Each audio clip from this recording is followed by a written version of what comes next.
way Mandy and Gabby ended up. Thank you.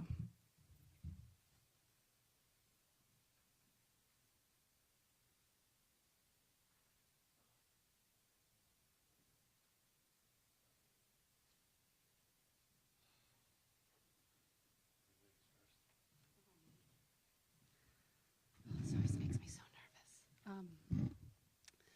Thank you. Thank you, Utah. You guys are leading the way. You're leading the way in. We lost Gabby. You lost your beautiful Mandy because of intimate partner violence, and had this lethality assessment, which I've immersed myself in over the last couple of weeks, had been used. I know in Gabby's case, if it had been used, I believe she would still be here today. So we are proud to be here. We know she's not coming back and we can't save Gabby or Mandy, but Gabby and Mandy, we represent them and we hope that they can save more lives. And that's what we're gonna do. And we're so happy that it passed the Senate floor, and we know it's going to keep going, so. Thank you. It's Joe. So before I say a couple things, I would like to give everyone, and if you're going to write a story, I want you to put these phone numbers in your story, all right? And if you're listening live or whatever you're watching this on, write these numbers down if you need.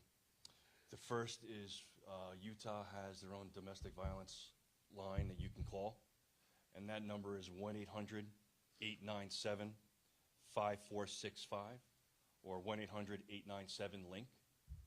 And then you have the domestic violence hotline, which is 1-800-799-SAFE. All right, so if you please put those numbers in your story if you're going to write them. All right, because those numbers can help, you know, the next person that's going to fall victim to this. It is a proud moment to be here, and I thank everyone for all the hard work that they did and the way that you voted today, and that was awesome. I encourage the House to do the same. But it's not just about the LAP bill, all right? The questions are only the first step in the way of helping these individuals that find themselves in this situation, all right? It's what comes after these questions that are just as important. You know, we had the privilege of speaking with Dr. Campbell and Dr. Messing beforehand about, you know, these are the two individuals that helped with a team of people to create this program. And it's not just the questions that are important, it's what follows after, which is important. So I want to stress that to the state of Utah and everywhere else that's watching. You know, the resources that you need to have, the advocates you need to have, the shelters you need to have are just as important as these 11 questions. So when we found out that there's more animal shelters than domestic violence shelters by a 2-to-1 margin, that's mind-blowing. And I hope in the coming years that we can correct that and keep moving forward to where we don't know, when they're no longer needed. That's the goal. So I thank everyone, I really do. And if you need help, please call those numbers. There are people. The world is better today because you're in it. You should not fear the ones you love. Thank you. Thank you.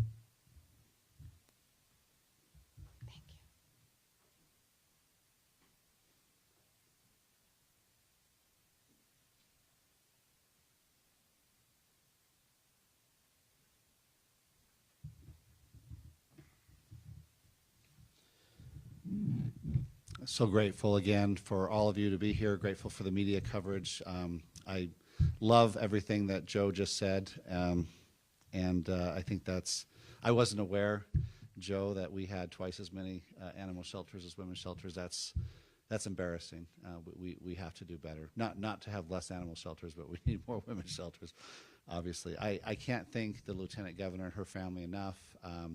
Lieutenant Governor and I were able to work together in the Senate for 8 years. She is a tireless advocate and very persistent when she sets her mind to a goal. And so I give her most of the credit for the success that Senate Bill 117 is having. And with that, are we going to take questions? Or all right.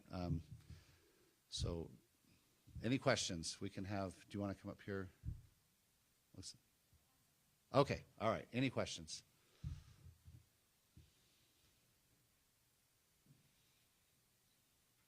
What's that? Oh, well, I think the Lieutenant Governor wanted me to mention that the bill has a fiscal note of just under $2 million, which has some funding, but that's accompanying a request to the legislature for more funding. There's about 45 or $50 million in the governor's budget. We don't know that we'll get that much out of this year's legislature, but obviously, if the police connect the victim, let's say it's a woman, to services, and there are no services, that's not going to help. Just like the Petitos were saying, the lethality assessment's the start; it's not the end. And so that funding for services is very, very important.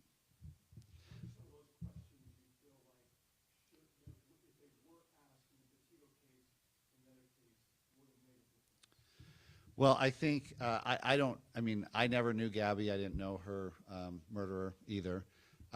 So I don't know the intimate details of their relationship.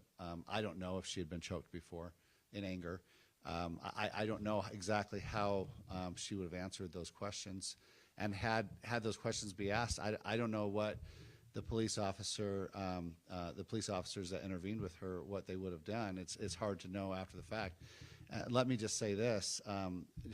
I was so impressed with Joe when we met before the Senate hearing. He was quoting line numbers from Senate Bill 117. I had to break the sad news to him that I was substituting the bill on the floor, so the line numbers would change. But one of the things that he pointed out, I think it was line 444 of the original bill, was that the questions would be asked in a non-accusatory way.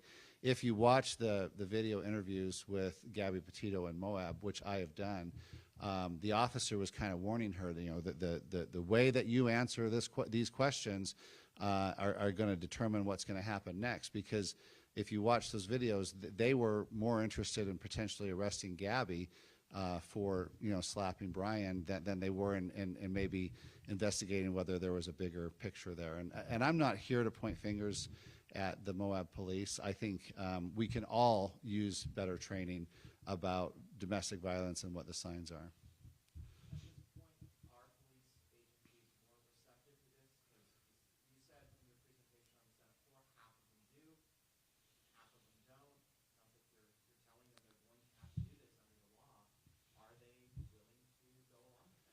Well, so first of all, I think, with some very small exceptions, I think we have fabulous law enforcement here in Utah, and I think we're all kind of the product of our life experiences and of our training. And so I believe that if, first of all, new officers, as soon as this bill passes, they're going to get that training in the police academy, which we call POST. It's not as fun as the movies, the police academy movies, but we call it POST. So the new officers will all get this training, and I believe the other officers will get this training as well. So I fully expect them to follow the law because they're there to enforce the law. But obviously, sometimes there are mistakes made, human judgment. I mean, one thing that we haven't mentioned in this press conference that Senator Vickers alluded to on the floor is we had this horrible tragedy in Enoch recently, where the oldest daughter was choked by the father and complained to the police. And I don't think that they obviously didn't recognize that as a sign that was maybe a harbinger of things to come. And obviously, she was not an intimate partner there, but if nothing else, I hope that tragedy in Enoch with that family will make all of us question what we can do more to help, especially those individuals who work in law enforcement and respond to those incidents. Well, not between the father and the daughter. So if the police had responded and determined that the mother was also being abused or was a victim, this bill would require it between intimate partners only. Question over here.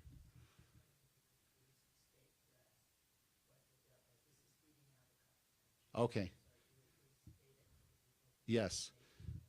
The bill will require all law enforcement officers in Utah, when they respond to a domestic violence situation involving intimate partners, to ask the victim 11 questions that are in the statute that comprise the lethality assessment protocol. Based on those responses, If there are enough yeses and the first three questions are heavily weighted, we would expect the officer to dial a phone number and immediately put that victim in connection with services, a women's shelter, a counselor, a therapist, what be it. And also warn the victim, based on your responses, we don't think you should go home tonight. We don't think you should sleep in the same bed tonight as this aggressor. The second thing it would do is it would create a database. And so when the officers go into these intimate partner situations, they're going to know within a minute or two if this victim or this aggressor have been involved in previous incidents of domestic violence. And they will even know the results of the lab test that was given in a previous incident. That database will not be public, but it will be used for officers to make decisions on the scene, like maybe whether an arrest should be made or not, and also for judges.